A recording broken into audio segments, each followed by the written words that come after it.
মাননীয় স্পিকার, আপনাকে ধন্যবাদ। আজকে অত্যন্ত দুঃখ ভারাক্রান্ত হৃদয় নিয়ে আমরা আমাদের দ্বাদশ জাতীয় সংসদের দ্বিতীয় অধিবেশনের প্রথম দিনে এই শোক প্রস্তাব নিয়ে আলোচনা করছি। তো আমাদের সত্যি সত্যি বিশ্বাস করতে কষ্ট হচ্ছে যে আমাদের সংসদ সদস্য, সাবেক প্রতিমন্ত্রী, বীর মুক্তিযোদ্ধা জনাব আব্দুল হাইয়ের মতো একজন জনদরদী নেতা আমাদের মাঝে থেকে চলে গেছেন। তার মতো একজন অমায়িক ব্যক্তিত্ব, একজন সদারপ্রিয় ব্যক্তিত্ব, একজন জনবান্ধব নেতা অত্যন্ত বিরল। জনাব আব্দুল হাই ছিলেন সত্যিকারভাবে আমাদের বৃহত্তর যশোর জেলার, আমাদের ঝিনাইদহ জেলার এবং বৃহত্তর যশোর অঞ্চলের একজন প্রকৃত তিনি মাটির মানুষের নেতা ছিলেন। তার সাথে আমার সখ্যতা হয়েছিল সে 2002-03 সাল থেকে। তার পূর্বের ইতিহাস আমরা ইতিমধ্যে শুনেছি।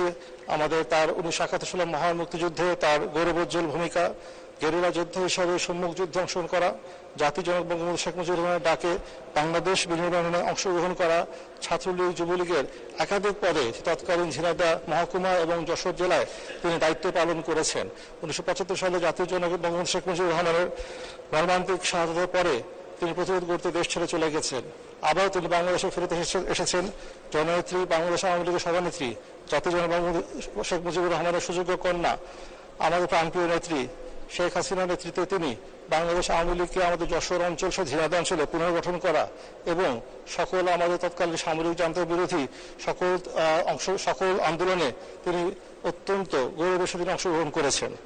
আমার ব্যক্তিগত পরিচয় তার সাথে কিন্তু 2002 সাল থেকে জাতির জনক সুযোগ্য কন্যা যখন আমাকে 2002 সালে তৎকালীন সাব কমিটির সহসম্পাদক করেছিলেন, তখন যশোর এলাকার একজন সদস্য হিসাবে তার সাথে আমার সখ্যতা তৈরি হয়। তখন প্রথম পরিচয় হয় যেন আব্দুল হাইয়ের সাথে সেই ঝিনাইদহ 1 আসনে।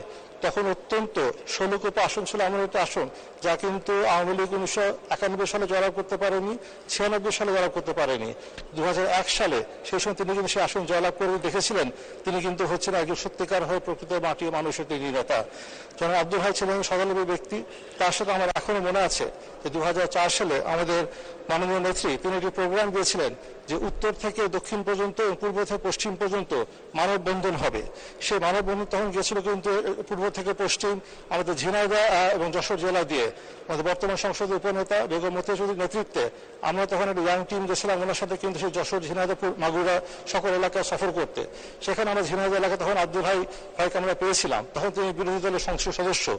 তখন বিএনপি এবং তাদের সেই গুন্ডা বাহিনী তখনকার সময় নিষ্পেষণ বেগম খালেদা জিয়ার নির্দেশে, তারেক রহমানের নির্দেশে ঝিনাইদহ জেলা হয়ে গেছিল তখন একটা মৃত্যুর উপত্যকা। সেটার মধ্যে আমাদের আব্দুল ভাই আমাদের অর্গানাইজ করে বিভিন্ন মানুষদের নিয়ে এসে তিনি যে মানববন্ধন করেছিলেন, আমাদের সেই বিশাল মানববন্ধন মাননীয় নেত্রীর নির্দেশে, সেটা ছিল তখন কিন্তু অত্যন্ত বিশাল প্রাণ সঞ্চার করেছিল আমাদের যশোর এলাকার মানুষের জন্য। আব্দুল ভাই আমাদের এমন একজন নেতা, তিনি কিন্তু ছিলেন এমন এক ব্যক্তিত্ব যে আমাদের বৃহত্তর যশোর অঞ্চলের কিন্তু ইতিহাস তার জীবনের সাথে কিন্তু অঙ্গাঙ্গিভাবে জড়িত হয়ে আছে। আব্দুল ভাইয়ের সাথে আমার একটা মধুর সম্পর্ক ছিল। তিনি সবসময় কিন্তু আমাকে হেসে জামাই বলে তিনি আমার সম্বোধন করতেন। কারণ আমার মরহুম শ্বশুর সাবেক স্বরাষ্ট্রমন্ত্রী মেজর আব্দুর রহমান সিদ্দিকীর যদিও বাড়ি যশোর সকলে জানে, তার অরিজিনাল বাড়ি কিন্তু হচ্ছে ঝিনাইদহ শৈলকুপার ধাওড়া গ্রামে। এই জন্য তিনি শৈলকুপার জামাই হিসেবে আমাকে সবসময় তিনি হাসি মুখে জামাই বলে ডাকতেন। তার সেই হাসি মুখ, তার সেই অমায়িক ব্যবহার, তার মানুষের প্রতি তার ভালোবাসা, মমত্ববোধ সত্যিকারভাবে কিন্তু আমাদের সকলের হৃদয়ে কিন্তু প্রথিত হয়ে আছে। আমরা সত্যি তার আত্মার মাগফিরাত কামনা করছি।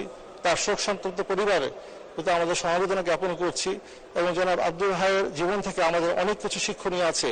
বর্তমানে আমাদের জনপ্রতিনিধি আছি বিভিন্ন পর্যায়ে, আমাদের কি করে আরো জনবান্ধব হওয়ার জন্য, মানুষের কাছে যাওয়ার জন্য, সেবার ব্রত নিয়ে, মানুষের জন্য কাজ করার ব্রত নিয়ে কি করে আমরা মানুষের পাশে দাঁড়াতে পারি।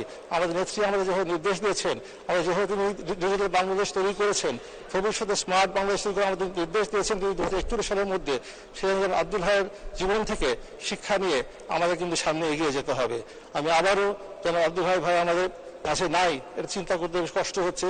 তার সাথে অনেকবার বিমানে আমরা গেছি, যশোর এয়ারপোর্টে নেমেছি, গল্প করতে করতে পাশাপাশি আসনে আমরা গিয়েছি, একসাথে এসেছি। তাকে আমরা সত্যি অভাব আমাদের জন্য কিন্তু দীর্ঘদিন থাকবে। আমাদের বিশ্বাস তার জীবনের তার সকল অর্জনগুলো আমাদের সামনে থাকবে পাথর হিসেবে এবং মহান আল্লাহ রাব্বুল আলামিন তাকে বেহেশতে নসিব করবেন, তার সকল আমল আমরা গ্রহণ করে নেবেন। তার শোক সন্তপ্ত পরিবার আন্তরিক সমবেদনা রইল। জয় বাংলা, জয় বঙ্গবন্ধু, বাংলাদেশ চিরজীবী হোক।